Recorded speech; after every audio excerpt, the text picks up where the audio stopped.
Hi, it's Steve. Today we'd like to show you how to replace the center spray arm retaining nut on your dishwasher. It's a really easy repair. Let me show you how we do it. Now to do this repair, we'll begin by opening up the dishwasher. We'll pull out the upper rack. You may wish to remove any items that are on that rack. If the center spray arm is still in place, you'll need to remove, first of all, the nozzle on the very top. Simply depress the little locking tabs on the side, then lift it straight off. If the old retaining nut is still in place, simply unthread it. You'll want to hold the spray arm and turn it counterclockwise to remove the old one.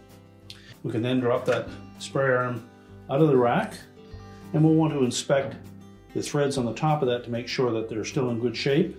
If they're not, you'll need to replace that spray arm, but if they are in good shape, we'll be able to reuse it. Now next, we'll take the new spray arm, we'll fit that up through the bottom, make sure it's fully inserted into that bearing, and that nut has a serrated edge on it. We'll have that on the very top. Carefully thread it onto the spray arm, make sure that it doesn't go on cross-threaded. Tighten it securely. We'll then reinstall that nozzle. Again, we'll make sure that these locking tabs engage the two tabs on the side of that center bearing.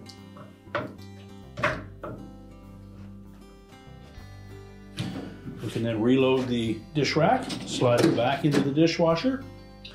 We can close it up, and your repair is complete.